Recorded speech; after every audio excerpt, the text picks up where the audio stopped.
Welcome back to the Flashing Badger podcast.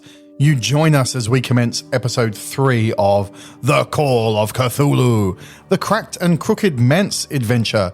My name is Gordon. I will be the keeper for this adventure, and joining me are Fitz as Marvel the Magnificent, Mike as Jock Tabloid. Gee, what a scoop. and Wegs as Roscoe Rollins. Nice as hell to meet ya. Now, whatever your initial impressions are of those characters, they are almost certainly correct. So join us as we continue our investigation after the music. Flashing Badger, Flashing Badger, alright. Flashing Badger. Our investigators have just made their way out to the mysterious Fitzgerald house. If you haven't heard episode 1 and 2, go and listen to them. Hey, if you have listened to them, listen to them again and tell your friends. Mike, Jock, you're a newspaper man. Give us the headline version of what you guys have discovered so far. Mystery unfolding in Gamwell. That was the headline. Yeah, what's the And then byline? there's a whole bunch of text you can't really read. It's all blurred out. It's all just the... You got 17 pages of discarded notes and it's just on the headline. Philanthropist and explorer Arthur Cornthwaite has gone missing. He's been feeling unwell recently and now he's disappeared. But every 30 years or so, there's something happening in this mansion and the team has been assembled to uncover the mystery. Assembled puts it very boldly. I think I rang two friends. Stumbled across. I don't think you did that. Acquaintances. One was just there at the time. Who said, where are we going? And you've made your way, you had to pick a lock and make your way into the front of the premises here, and you parked your car up the driveway. It is now the dead of night. And just as you arrived, Thadeus spotted a figure walking in the garden, a figure that appeared to be in uniform carrying a rifle, who disappeared from view, and no trace of where they had been was found. Put the spooky music in here. It's pretty scary at night. Can we press escape, go to the menu, and just fast travel some of the time? If you want to jump back in your car, if you want to sleep in your car, if you want to go back to town, you can do whatever you like. This is an RPG, pal. That's a trap. He's got a smile on his face. Yeah. He's going I to feel kill like us. the only way through is to keep exploring and see what happens. I'm worried I've seen a genuine ghost. Maybe I could leave the headlights on our car to light up the driveway. Are you leaving the engine running? Runs the battery down. I have a full tank of gas, yeah? Sure. I leave the engine running and I put the headlights on, casting light across the driveway and the front of the premise. And the front of the house, as I said to you, looks run down and decrepit, and there are these tangled, overgrown gardens on either side of it, and the lights being on makes those shadows even deeper than they were before. The contrast makes it even harder to see, and your mind very quickly is playing tricks on you at seeing things moving and crawling in the deep, dark recesses. And just like that, the headlights are turned off. And now, in the absence of light, the shadows are even darker. And you've ruined your night vision. We have a key for the back door and for the front door. Yes. But the mansion's quite large. Has the garden. I can see there's a garage off to the side. You may have seen something outside. I think So I I don't did. think there's any rush to go in. We could try and have a bit of a nosy poke around with the idea of hopefully getting some more information before we disturb anything. Yeah, the garden and the garage as our first. Yeah, absolutely. The garden might be overgrown, but there may still be signs of recent activity in it. Yeah. We have a missing horse. We have missing people. We're not good trackers, but there might be something really obvious. Follow me. It's Jock Tabloid. And then I don't actually walk anywhere because I'm too scared. And I stand in the driveway until one of you two do something. Roscoe, take the lead on this one. Just with this one as well, I'm mindful of the date and time, being the 1925, I think we said it was. Mm-hmm. Does this house obviously have electricity? Or Yeah, you can see along the road you came along, you can see the overhead power lines. And of course, in this day and age, there are only a handful of strands of power lines, but they do seem to lead to the front of the house. so we'd be looking that you could assume it might have lighting, hopefully, Or there might be a lantern we can light. or a lantern we can Are light. there any lanterns on the outside of the house? And not that you can see, not on the face of the house there. Have you got any flashlights or anything in the car? Yes. There'd be at least one emergency lantern, I would have thought, in the Okay. car. Yeah, I'll in let you the have that. trunk. Roll a luck roll. Let's find out. I've given you an 8. Feels lucky. proper lucky. You find 2 flashlights. I dual wield. I turn them both on, and I spin one as I do it. I drop it. The glass shatters. think You now have 1 flashlight. Roscoe can take one and you can take one. So around to the left of the property, you can see there is gardens, and off outside of this sort of circular driveway leads to very quickly into deep shadow recesses of trees and so on. Around to the right, you can see the driveways meets a small garage or an outbuilding of some type. Or the front door stands in front of you. All the shutters of the house are closed. The house seems to loom over you. I'm happily avoiding the house at the moment. Remember when we were in the town and someone said that his car had been serviced by one of the mechanics? They did, yes. Yeah, and considering that's the direction that my shadowy figure walked, Yeah. we'll have a quick check of the garage. Yeah, there might Let's be do it. clues if his car's there and what's in his car. Yeah. We walk towards the garage. So you walk towards it, and it's like the tar paper outside of the building, and there's slates on the roof, and there's small high windows, but they're far too high for you to see. They're up near the roof line. They're 8-10 feet off the ground. Make your way to the front, and there is a large roller door for car size entry and exit. And around on the opposite side of the building, there's a door, manual, person sized door. At the very back of the garage, you see the back is only 3 or 4 feet off the wall of the house, and looks like it's been a relatively recent addition to the property. This hasn't been converted from a coach house or anything. This is something that's been built fresh, probably in the past decade. Open the roller door. Grab the handle of the roller door Yeah, and try we'll and lift check it it open. at least, yeah. Excellent. Now, keeper's note here. I don't know if roller doors were invented in 1925, but for the purpose of this adventure, they were. So you roll the thing up slowly, the roller door up, and inside, the moonlight gently casts in, and you can see a giant hulking form within the garage. Please be the car. I shine my flashlight. You are immediately overcome by the shocking, mind-altering shape of a Model A Ford. Oh, God. In a lovely deep green colour. Green. That's the devil's colour. And the car looks pretty well serviced, and the garage inside is very neat and tidy. There's a few things hung up on the wall. There's fan belts and parts and little containers of oil sitting on a shelf, and there's funnels, and there's sort of the normal car stuff for everyone. I think had to be a bit of an amateur mechanic in the 20s. So there's the stuff there that someone would use, but it's clearly not a fully equipped workshop or anything. There's none of the modern trappings you'd expect. There's no hoist or pit in the ground or anything. It's just a bare-walled concrete shed. I walk up to the side of the car and I shine my flashlight inside. And you see no damage to the car inside. It looks absolutely perfect. Door is unlocked. Excellent. I grab the handle and open the door. And the door, as soon as you pull on the door handle, this sort of cascade of dust comes down that's been resting on the roof of the car, and the soft roof vibrates as you yank the door open. And there's a almighty rusty squeal of hinges, like this door hasn't been opened in some time. But inside the car looks absolutely perfect. The interior looks neat and well kept.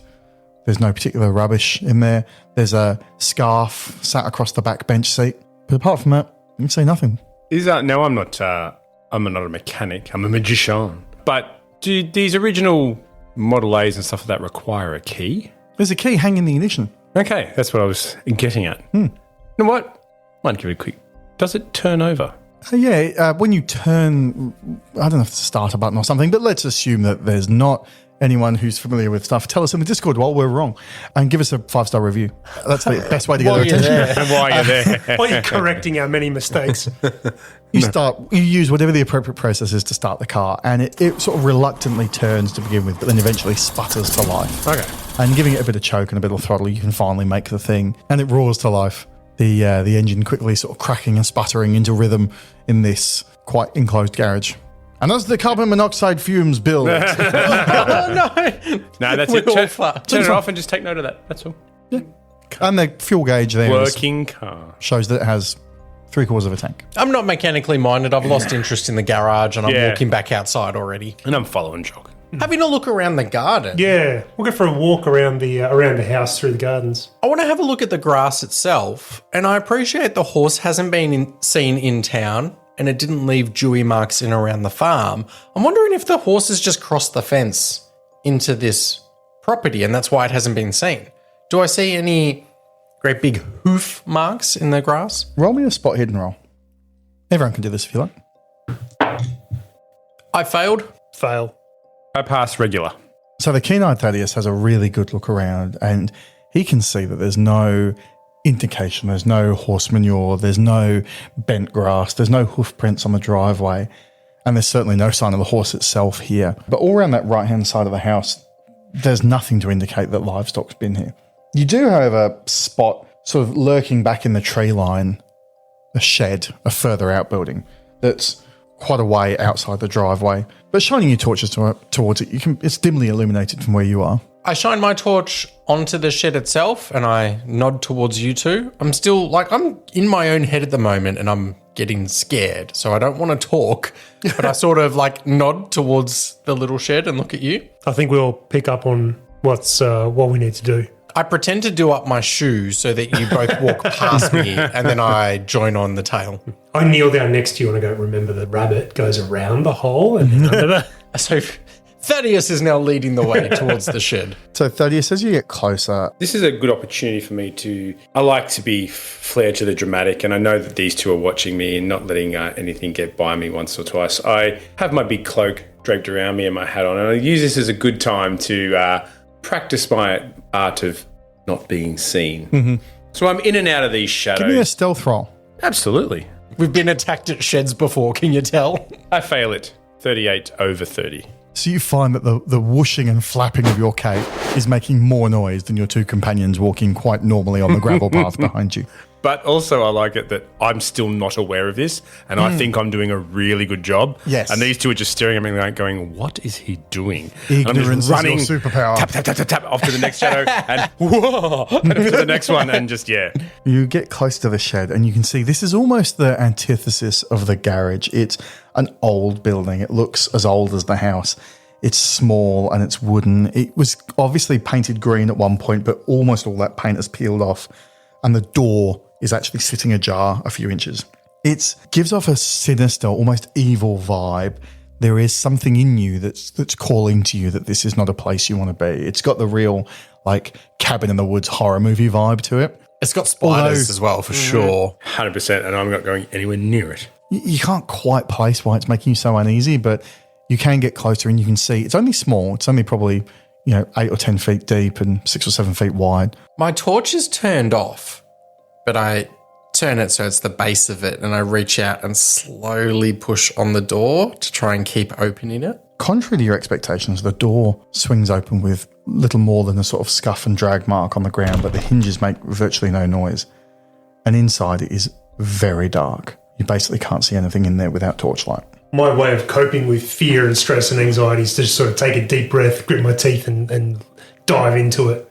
So I've sort of been psyching myself in the background, torch on, and sort of barrel into the Make a dexterity roll for me. failed. 89 over 65.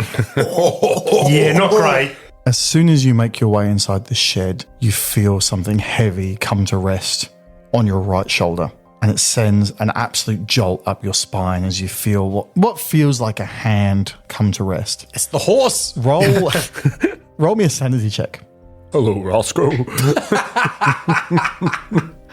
Squeaked under 48 under 50, so it's a pass. Okay.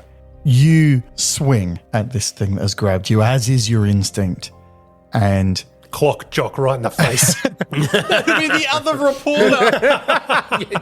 Poor Joe. And as you turn, something else grabs you by the shin and you fall to the ground on your back with the wind rushing out of you. And you can feel a warmth spreading up from your right shin ankle area. And within a second, Jock's light comes to bear on you and you realise the shovel handle that fell against your shoulder and the big spin you made that led you into the whole rack of tools that has now cut open your leg. So lose a hit point for me. You're disgusting. I'm a mess. I was going to lock him in there. I was like, Roscoe's dead. I was running back to the other car. I was going. We get a car each. Part of you, even though you know now, you're having that moment of relief of what's going on, part of you feels that this is driven by some malevolence within the building. There is deep down in your mind, part of you thinks that this is inherently wrong and that these things lunged for you. But now that the light comes on, you can see that the floor is covered in leaves and detritus, and there's all these tools on the wall, and there's the nice little, the tool outlines, so where all the tools go for rakes, and there's a wheelbarrow park and all this. And notably missing, once you hang the shovel back up that made a egregious attack on you, is a vacant spot for an axe. And looking around, you can see it nowhere on the floor. There's workbenches and things with items stacked underneath them, but there's no sign. And to really spell it out, I rummage into my pocket and pull out the newspaper clipping of the murder from 30 or 60 years ago that says that the murder weapon was an axe and it's still not been located. Even though, like, most of the people are aware, there's someone who goes, that axe. New owners, new people have been using the shed. Yeah. Someone who hasn't listened to episodes 1 and 2. No. Yeah. Yep, all those people. Yep. I love that they didn't just buy a new axe. I know. It's just like, It's like, well, we've got one. We just Only don't know been where it is. 60 years, mate. Yeah. These things It'll take turn time. up. it'll turn up in your skull. Oh. I don't like this place that it's dark In and the it's night. horse. Happy to leave the shed? I think Roscoe is. I was attacked by a shovel. Continuing counterclockwise around the premises there, you can see it leads to a sort of garden area out the back. Or you can go back the way you came and walk back towards the front of the driveway. Garden will be nice. Why don't we let's do go a through the garden. A full lap? Yeah. full lap, I think. Considering that I'm confident I saw someone, hoping that we'll bump into them. We can have a look at the rear of the house to see if we need to get out of the house and away from the front in a hurry for whatever reason. Exactly. They're walking the same way, though, that mystery person, Yes. so we never actually catch them. And they're looking for us. Yeah. Thanks, Ted. And yes, I'm joined by the latest stable of competitors that are confirmed as our latest entrants in the Royal Rumble. With little surprise, we are seeing the return of the Texas Rattlesnake himself after a very personal challenge was issued to you on Wednesday night. Stone Cold doesn't have time nor the inclination to entertain the gibberish of a washed-up has-been. And Macho Man, there must surely be a lot on your mind ahead of the Rumble with so much at stake. Rolled up like a bit of used toothpaste tube, I will take the rattlesnake, I will lay him across my teeth, and I will put it back and forth, like the capital gains tax. That's right, the gains tax that the government puts back and forth across the little man in the pond, the little man in the lake, the little man in the lake alongside the two geese, the honk, against each other. Two geese honking, honk, will be me, the Macho Man, and the rattlesnake in the cage in the lake of life. Frightening insight into the mind of an intercontinental champion, and the latest addition to this stable, and now I hope I'm pronouncing this right, the Sleeper of Relia, Cthulhu? Yeah! Oh, well, now I won't have any of that. Just look at my suit. Back to you, Ted. Flashing badger. We would like to go have a look at the garden. So as you turn around the corner of the house and it comes into view, you see a garden there that would have been lovely. There's stone benches, there's a little fountain that's no longer running, there's organised planters, but you can see this hasn't been tended in months. There's sort of some exotic varieties of trees that you see there. In fact, someone roll me a science botany, or if you've got one of those, or just a general natural world, one of those skills. Well, maybe Thaddeus, if he's ventured around the world, would be appropriate. Well, you're all looking at the same thing, so I'm happy for you all to roll and see if anyone succeeds.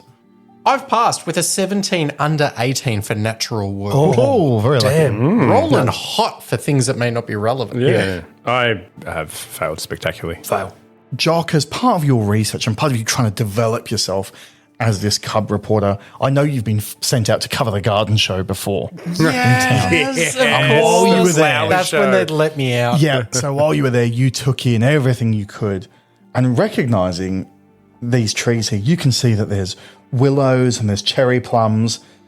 And there's some plants here that you saw in the greenhouse at the show that shouldn't be growing here. These are rarely encountered outside the tropics.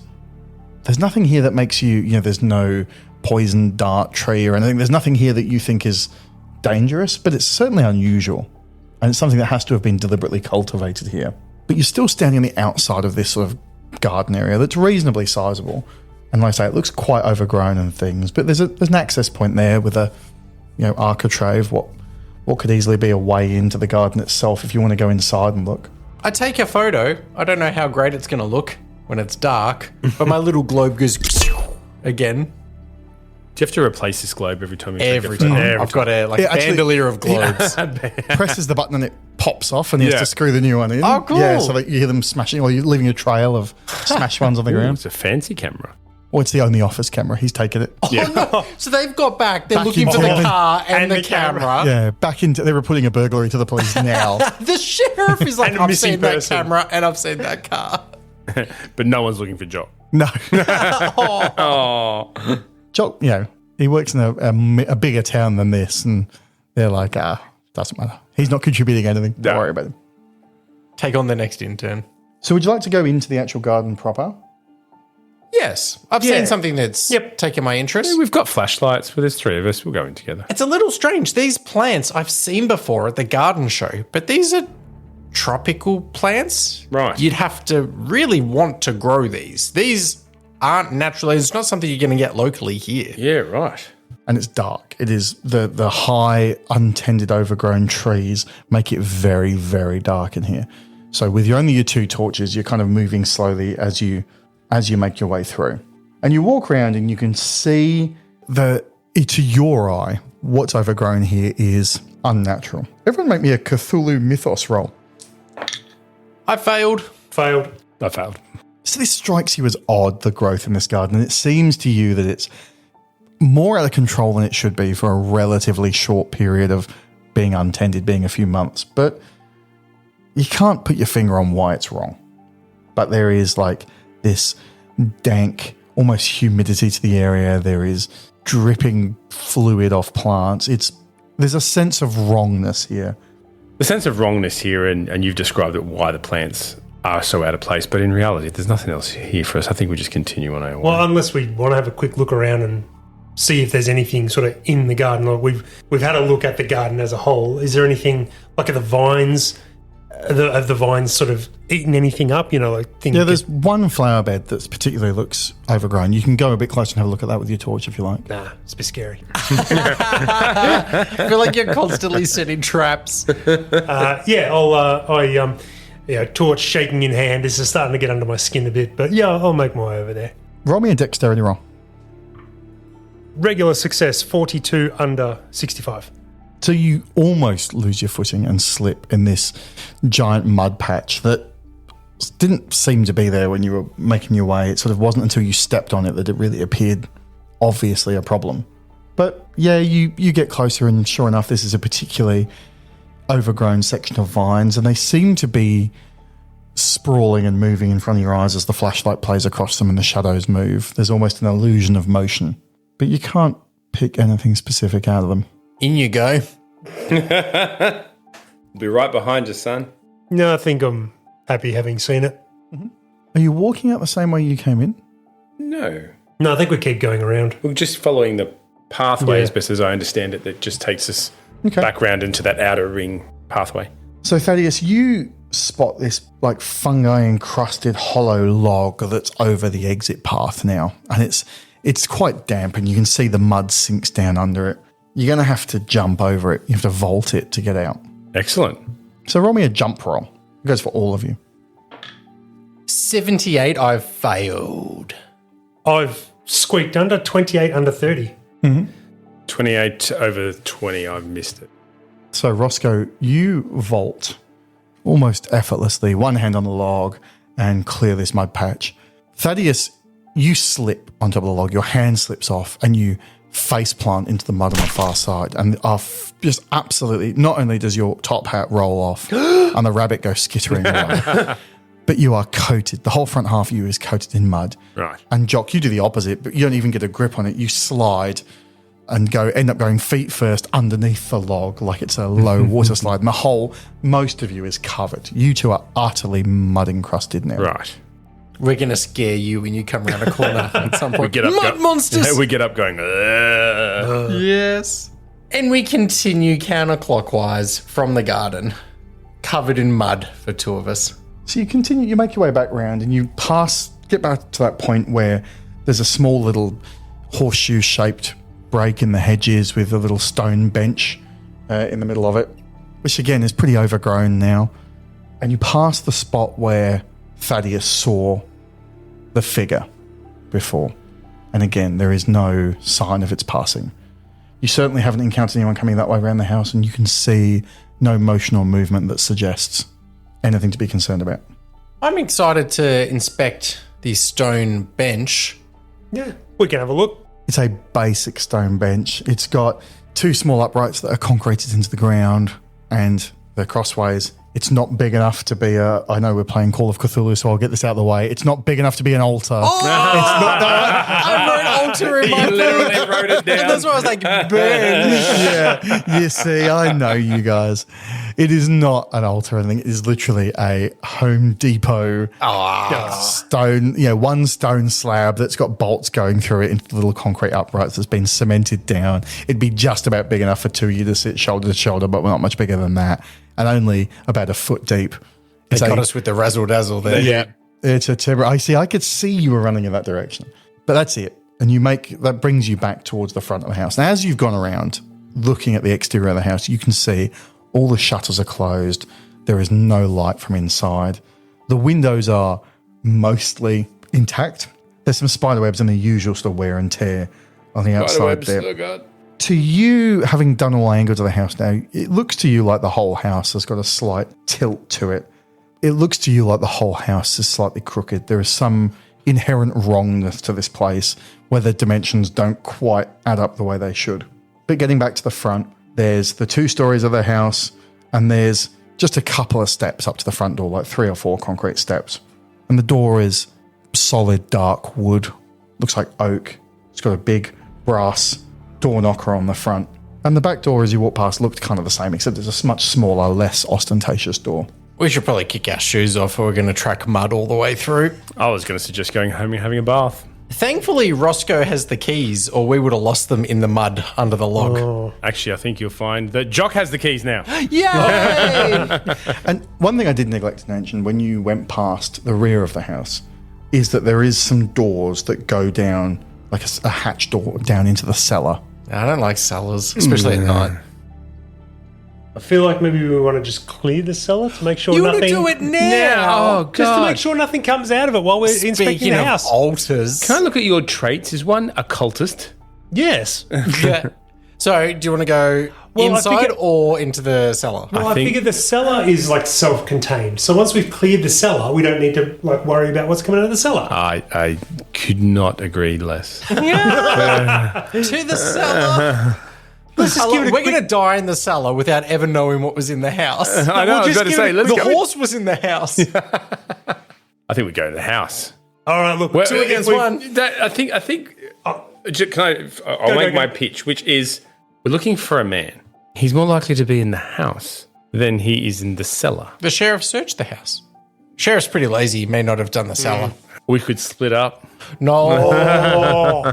Well, it'd be 2 and 1, and you'd be on your own. You're dead. I'm just driving back to. You're already in the car. Drive back to Hank and Edith and just have a bubble bath and go to bed. That sounds pretty good. I don't think they had bubbles in 1925. Cellar it is. We're No, going I'm to the happy. cellar. I'm happy to You're going to have to be happy. We're at the cellar door. go with the democracy vote, but I want my objection noted for the record. And I'm walking in last. So you approach, there's a cellar door at the rear of the property on the back sort of right corner of the house, and there's one on the front left corner of the house now that you've done your lap that lead into, you would know, there's usually in these a coal cellar, a wood cellar, a general cellar. So which one do you want to go into, the one near the front or the one near the rear of the premises? So they don't join up. They all join up. There's the internal doors to connect them in the middle there. Well, we've but- walked back around to the rear, so we're at the rear cellar door. Okay. Approach the coal cellar doors and you try to pull on them, and the doors are hard, very, very hard to open. It looks like it's utterly seized with rust. It looks to you like this is not a hatch that has been used recently, if at all. From the powder around it and everything, you can see that this would have been a coal cellar. And shining your torch through a few cracks in the thing, you can see what looks like dark coal remnants in the bottom here. You know, it's a sort of a concrete slope And you can see there is an internal door leading into probably the cellar proper, but it's going to take some effort to get these doors open. So they're not locked, they're just sort of rusted shut. Correct. I haven't had a good workout in a few days. I'd be happy to wrestle with the door a bit, see how we go. It's going to be a hard strength roll. If I'm going for a hard success, I've rolled over, so I've failed by 15. Okay. I could spend 15 luck points to get me to a hard success. Sure. If you'd like to do that, you're welcome to. Yep, that'll take my luck down to 35, and it's given me the hard success. Great. So you managed to yank these doors open.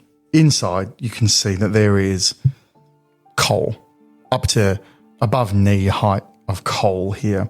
So if you were to stand on top of the coal pile, it would only be about 3 foot to the ceiling. And you see the door that leads inside. You can see it's a big solid weight door that leads in. And there's a little recess carved around it to stop the coal piling up on the door. But when you get to it, that is firmly locked. Looking into the lock with your torch, you can see through the keyhole into what looks to be a more expansive dark cellar within.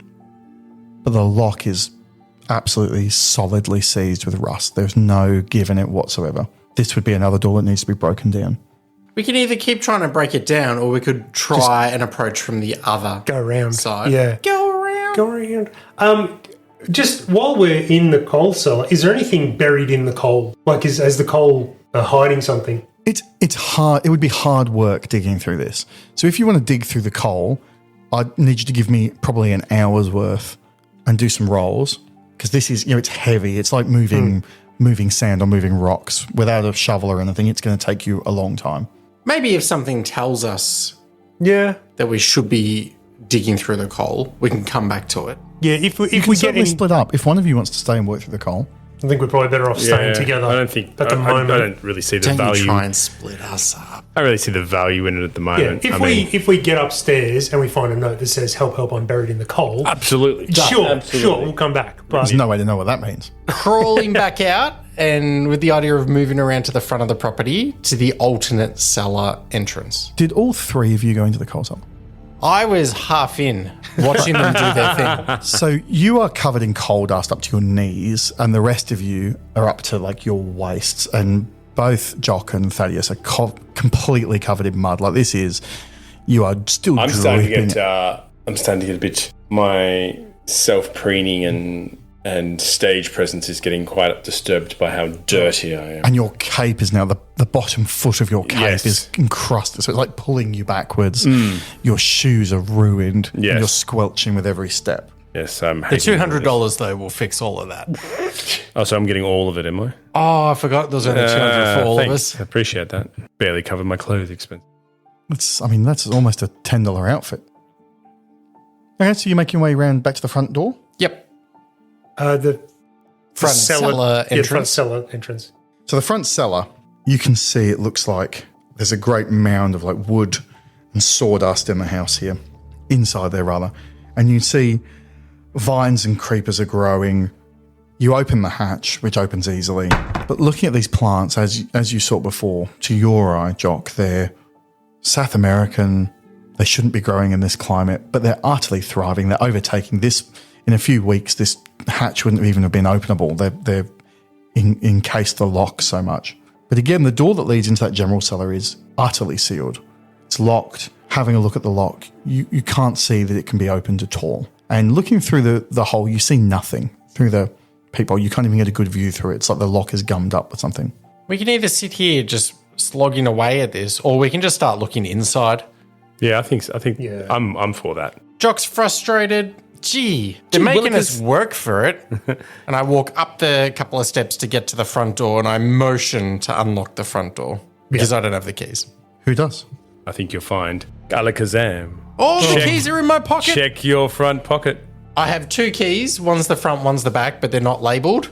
I take the first key and put it in. It works. Oh my god! It's like he's won the lottery. It's like, it was unlocked. When he checked the front pants pocket for the keys, he also noticed that the padlock is now on the front of Roscoe's pants. Oh god! I forgot about that padlock. Are you getting sick of your god? Man, Christianity's great, but Jesus already died for my sins. I want to murder someone else and cast them into the eternal flames. Well, my boy, have you tried Cthulhu? Zen Buddhism ain't bad, but I'm not really vibing with the whole at peace with the universe thing. Hey there, friend. Cthulhu will remind you that the universe hates you. Boy, oh boy, traditional paganism is wonderful, but it seems like there's a whole heap of rules. Great news, chum. Cthulhu only has 3 rules. Dominate, subjugate, destroy. Thanks, Cthulhu! I hate you guys. I wish you were dead. I'll bury you below the bottom of the ocean. Cthulhu, the modern cultist's choice. Flashing badger. I slowly open the front door and shine my torch. And it opens with virtually no sound. It opens to quite a fairly narrow sort of passageway that leads into a big open hallway. And there's numerous doors and rooms around. There's a set of stairs almost directly in front of you that go up, but there are numerous doors, all of which are shut. But you can see in this place, as soon as you're inside and you're shining your torch around, you can see there is a high ceiling. There is a damp, wet, mouldy smell in here. And shining your torch up to the corners, you can see that there is mould creeping in the top and lower corners of the room. And with the shutters closed, it's pitch black in here. There's a small side table on the side as you make your way in, and all the furnishings and things look good quality. The floors look great. The mould on the walls leads you to believe it should be more run down than it is, and the exterior looks more run down than it actually is. You note as you're walking around that the floorboards don't even creak, even though the wallpaper is sagging and the curtain rails aren't parallel and the pictures are hanging at odd angles. It feels structurally sound. I reach for a light on the inside of the door to see if there's a light switch. Mm-hmm. And you turn a light on, and a dim series of bulbs come to light overhead. Yeah, these are the proper old Edison bulbs that take a long time to warm up. But immediately the light clicks on, and there's no sign. There's a notable buzz from the electrics, but there's no sign to you that this is particularly concerning. Oh, well, that's good. So the lights run through. And is it just throughout the whole house or just in that front little hallway? That's all that you can see, all in those front hallways. There's lighting at a decent interval throughout. There's some wall sconces and there's a few overhead lights. Any oil lanterns? No, not that you can see. I can't help myself. And despite being caked in mud and dust and coal and all that, I quite loudly and pompously announce myself to Professor Cornthwaite. Professor Cornthwaite, it is I, Marvell the Magnificent. And as you call out, a giant lump of plaster drops from the ceiling above and impacts just near your right foot. Whoa. And looking up, you can see that the whole roof looks to be covered in crawling mould. I don't like this. Gentlemen, I think we shall leave. I actually think just because there's a few rooms, branching off from this front hallway, maybe we just split up and check the rooms while we're still within line of sight of each other. And we can still call out to each other. No. Go for it, walk up and open one. Yeah, you walk off. All right. Yeah, as I. Jock goes to walk off and I just put my hand on his shoulder and go, not so fast, young one. There appears to be a sort of a grander room up the front, just to the left. Sure. As we come in. So you go in that first door to your left, and the door creaks open, and you can see floor-to-ceiling shelves and one of those little movable trundle ladders, and this is the library. There are books everywhere. There is mould and moisture still again on the ceilings and in the corners of the walls, but not much wall is visible. Almost all of it is, there's either the windows, which are still shuttered, or there's floor-to-ceiling bookshelves. And the mystery of the book that needs to be returned. Yeah, you start looking for the book. Make the librarian proud. Yep. So you can have a look through. If someone wants to use library use skill, you can have a look. Yeah, I've got the library use skill. It's a 26 under 35, so it's a regular pass. So you go through the shelves trying to work out where logically this book would be, because the shelves are very well organised. And you note that there are absolutely no books whatsoever about South America. There is a notable and glaring absence. There's even vacant sections of the shelf where they should be, according to your categorization. And you can see on the books on the shelf there's this mold and moisture damage spreading from book to book. But none of them are, or some, only a few of them are unreadable. Most of them are damaged, but still there. Well, I mean, he gave all the South American books away, surely. Did he? For the other library. They had a huge selection. Oh, the one in Miss town. Arwell. While you're all having a look around, Nick, everyone give me a spot hidden roll. I failed. I am spending 2 luck points to pass. And I regular pass. While examining these shelves and looking at the shape of the room and trying to work out what the books are, you can see in part of the wooden panelling, part of the room devoid of shelves, of which there's not many, there is an oddly bulging knot hole in the wood. And you can see that's sticking out in a sort of odd way. You can try and manipulate that if you want and identify what it is, but it's going to take you a dexterity roll. I'm happy for you each to have a go one after the other. So, I have a go. Manipulate it maybe with my cane a little bit just to see what it is. You're using your cane? Great. Roll another dice, you can have an advantage. Clever use of tools, like a magpie. Perfect. Either way, I've done a regular pass with a 72 under 80. With your particularly dexterous use of your cane here, managed to slip out this knot hole, and inside you find a hollow tubular space. And inside that, there is stuffed in a yellowed piece of paper with writing on it. Just so happens I have a handout here that you can have a read of. Ooh.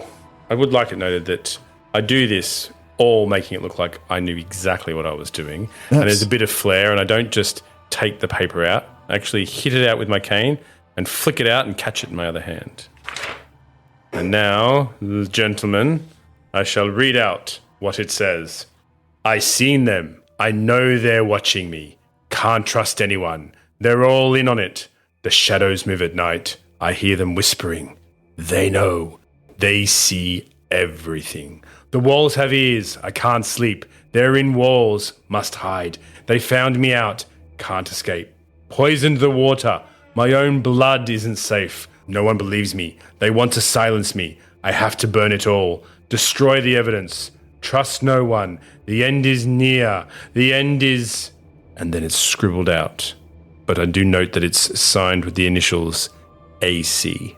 He seems pretty well balanced. Reasonable sort of inferences to be drawn from Do that. a psychology roll, someone. I've passed a 56 under 60. To you, as you so correctly pointed out, this indicates that there is a severe emotional imbalance here, that this person was under great distress while you were writing it. This reads like the paranoid ramblings of a lunatic. Roll an intelligence roll for me, someone. Whoever's doing the main examination of this paper, whether it's now Thaddeus or Jock. It's me. And I've passed with a 12, which is an extreme success. Wow. So examining this letter and looking at the parchment that it's written on, you can see that this is an old type of like a vellum that wasn't being used recently. This to you is old. This is not something that's written recently. You think that this is something that's probably 100 years or so old, the paper at least. Just remind me, what were the initials of the other families, the predecessors to? There was Ainsfield's, Kerwin's, Fitzgerald's, Franklin's, and Cornthwaite. There was Arthur Cornthwaite. Arthur Kerwin as well was the name, so that's also AC. Oh, I've got the... And Arthur Kerwin was 1894 with the murder or the suspicious deaths occurring a year later in 1895. So that could explain the old paper Yeah. Well, if it's, in fact, Arthur Kerwin. Yeah, if it's signed AC. Are you seeing what I'm seeing? AC could be Arthur Kerwin. And this could be hidden within the house this entire time. almost a confession of his madness. I take a photo of the room. Of the room. I thought of the parchment, I'm like, you can just keep it. If something happens to me, someone's going to find this film and develop it. There's some scribbled out bit on the bottom of the parchment. Yeah. And I'm desperately trying to read it, but you just can't. I tucked the note with the old parchment into my pocket. So sorry, is your feeling that that's not a Cornthwaite note then? Is that what you were... Initially, I was attributing everything to Cornthwaite, but when I realised how old the paper was and you rattling off the timeline, I realised that it could be the Kerwin family instead. And so that's more where my mind is, if it's that old and that concealed. And if the same problems, like the same mold has been in the house, the same ambience, that horror in the air has visited the owners every 30 years, I'm guessing there were similar thought patterns to the Fitzgeralds, to the other families, whoever went through. So this room's pretty exhausted. You've had a pretty thorough look in here. Where would you like to go? What would you like to do now? Well, I think this has been a little bit enlightening. Perhaps we will just go room by room, start to have a look around. Yep. So you make your way across the narrow hallway to a room that's in the opposite, the back corner of the property. Mm-hmm. As soon as you open the door there, you can see that this isn't empty. There's no furnishings.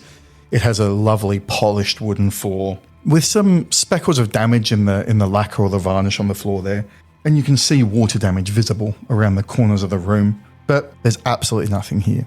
The walls, some of the paint is beginning to peel off a little bit from the damp, but nothing grabs your attention. I lose interest in that room really quick. And And knowing the layout of homes in this era, if it's a 2-story, I'm thinking that the master bedroom would likely be upstairs. And so even though I should be methodical, I'm not. All of that's out the window and I'm drawn towards the stairs to go try and find where it was that he'd be sleeping. I feel like that you run upstairs like a little kid that's just not doing it properly, you know.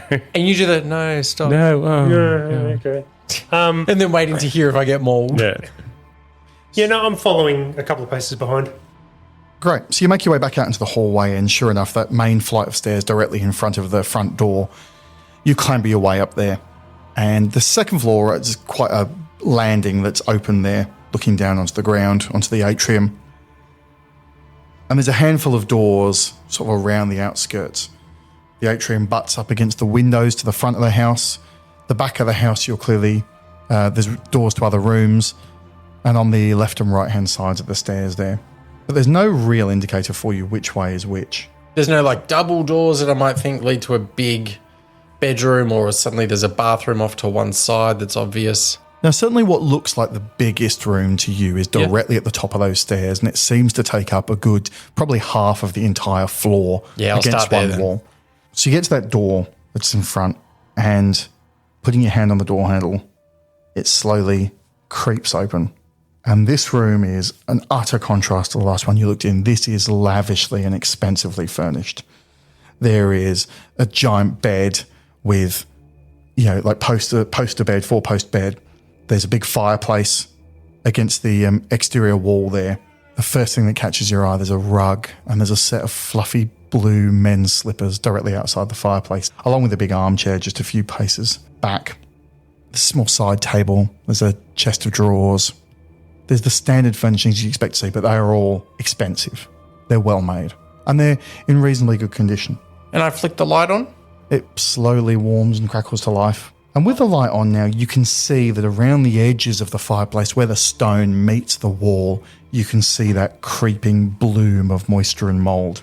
And near that fireplace are 9 red and gold coloured objects.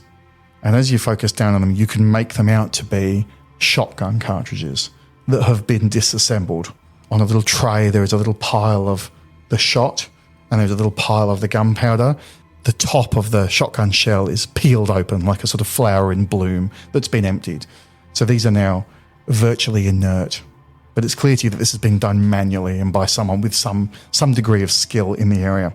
Give me a spot hidden roll. I failed again. I've got a hard success of 12 under 15. And I fail. So Roscoe's, he's had some criminality in his past.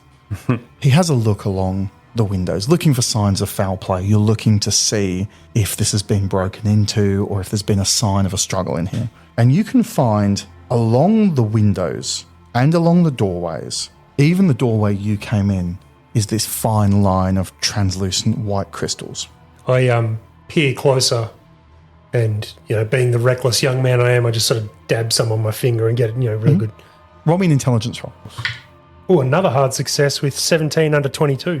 You can tell, before your finger even touches your tongue, you can tell that this is salt. Yeah. And around the fireplace, you can see that there is this kind of, now that your attention's been piqued and you're looking closer and closer, you can see that there's like a translucent stain around the fireplace. The items of value in this room, you can see are still sort of in plain view. And your eye very quickly can make out that there is, a cigar case that's gold, a diamond tie pin. You can see all these items with some value to them. And in fact, if you give me an appraise roll, anyone, you can get a sense of how much these things are worth to give you a scale. I've rolled a critical success. Oh my God, he has too. Amazing. Amazing. I cannot believe I've done that. Yeah. So even though it's been a few years since you were on the dark path of crime, you can tell that this is an $80 cigar case. It's like a $50 diamond tie pin. This is genuine wealth here.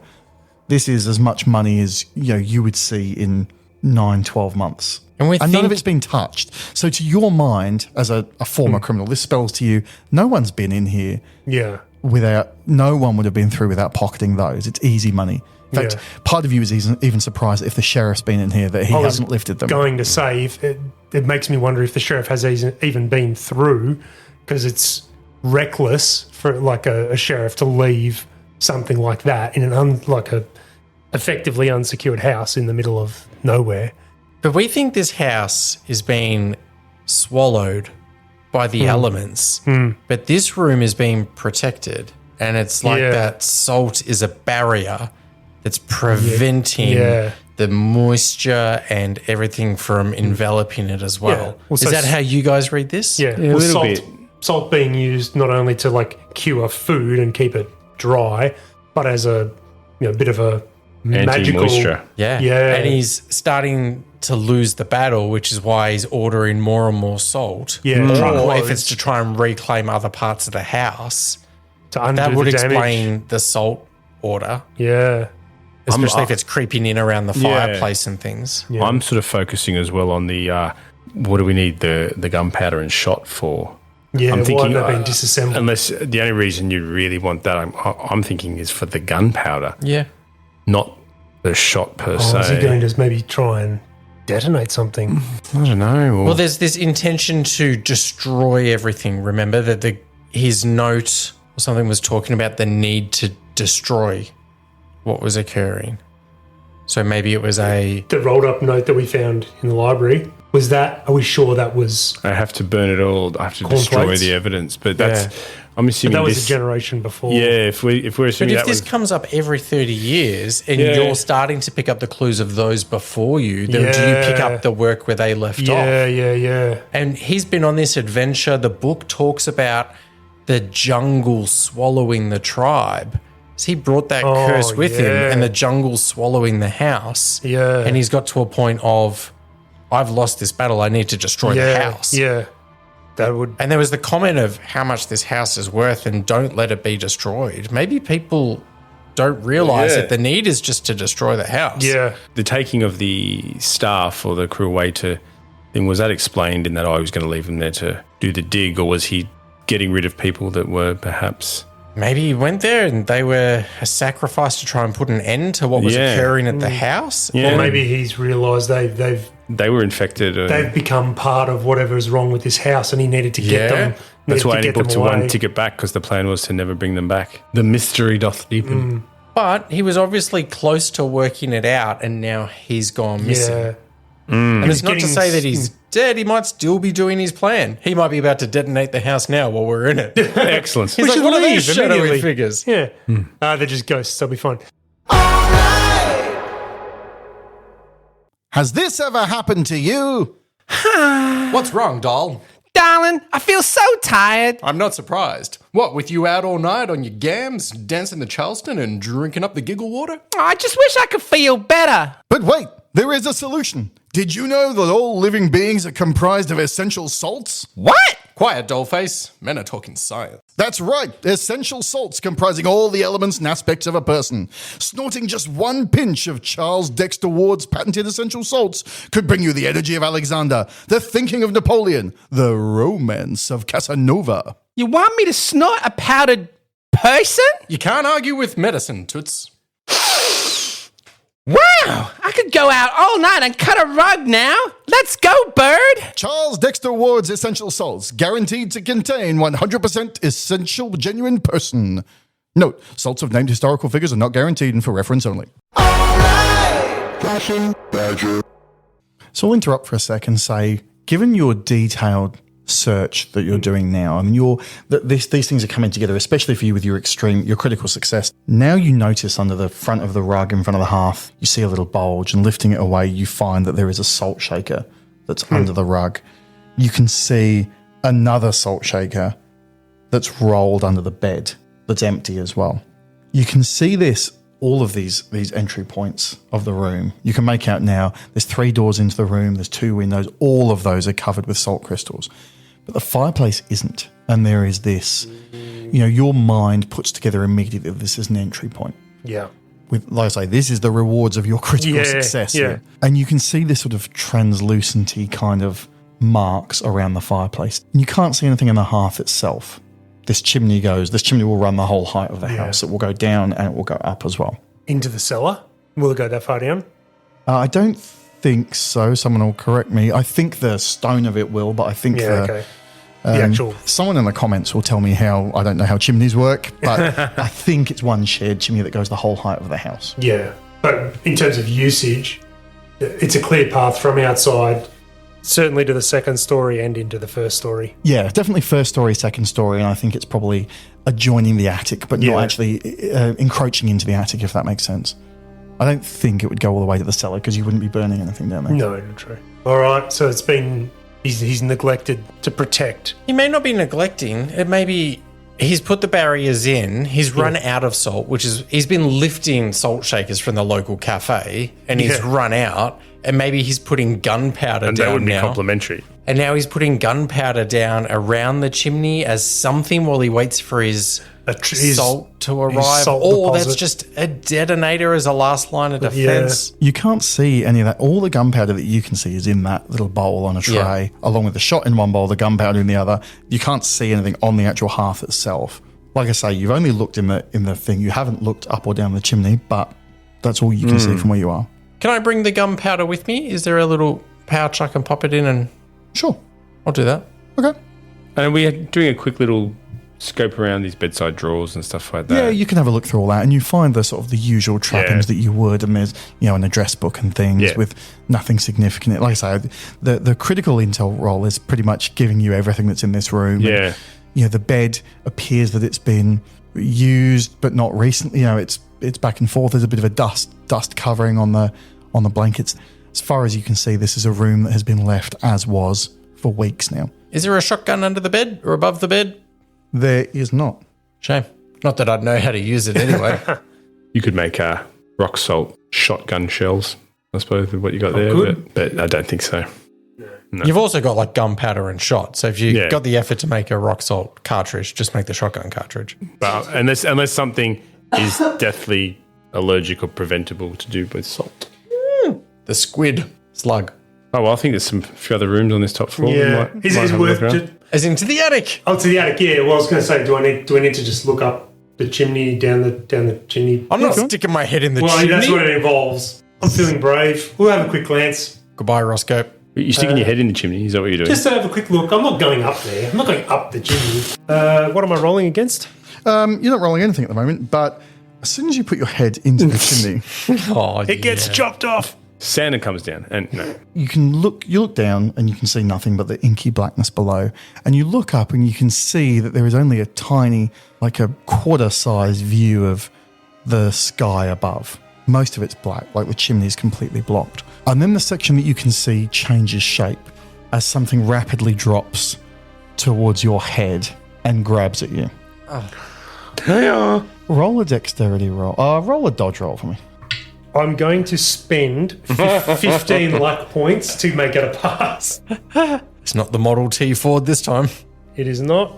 So it's a pass by the skin of my teeth. So you yank your head back just in time to see a black shape tumble down past the opening, through the hearth and down the continuation of the chimney below. And you feel a sharp surge in your chest as you make a sanity roll for me. Oh, that's a fail. And you're going to take 3 sanity damage as you have glimpsed something that you can't quite reconcile in your own mind. Did we see or hear anything?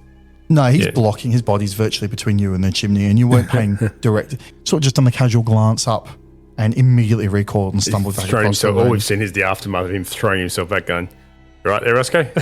Anything in the chimney? Yes. And there's going to be Don't ask any further questions. there's going to be an involuntary reaction to this as well, because you failed your sanity roll there, and that is going to be that you scream and you scramble backwards across the floor on your hands and knees, knocking over as you go the pile, the bowl of, I think you picked up the gunpowder, but the bowl of shot scatters everywhere and disturbing all these salt lines across the room. The sort of the massive... The rolling of the shot just goes and breaks them all. And the air displacement makes the windows, the updraft, you see this faint crystalline hovering in the air before it all settles down again. And with that, the episode ends. You can't get it on here, but I'm looking at Roscoe just, I'm disappointed in you. Yes, perhaps foolhardy. And that's the end of episode 3 of the Cracked and Crooked Manse, Call of Cthulhu. Thank you very much for joining us. Wags, Roscoe has been the most inquisitive and has done an amazing critical success, but It's come with a price. may have earned the ire of his friends now. Yes. Thaddeus, Yes. you've without people to impress, you've become a far less impressive individual. Trying to put a bit of a show on for these two, and they're just not impressed by We're so fed up with it. my chicanery anymore. Nah, I've always got time for magic. However, I keep swapping their keys and then just not impressed. you did find a vital hidden clue. I did. So what can be said for that? Jock, you're keeping the sort of Shaggy from Scooby-Doo energy going as a scared young man. Jock's getting very scared, but I think he's playing an important role of just saying what everyone's thinking or what everyone's seeing. He's the sounding board. He's And he's almost like a narrator as we go, so that you don't need to be watching the whole show. You can also keep one ear out for Jock as he summarizes. He's getting better at his reporting, though. I'll give him that. He's developing the story. Yeah, I'm trying to take the time to take photos as we go so that either I've got a story to share at the end or someone can piece it back together off my corpse. You're lucky this isn't Delta Green, because if it's Delta Green in your document, you'll get a 9mm retirement. Anyway, this has been Call of Cthulhu episode 3. Thank you very much for being with us. I think we can all agree that the episode is heating up, and let's see how it presumably concludes next week. Thanks very much. I've been Gordon. Mike! Fitz. Wags. Thanks. Bye.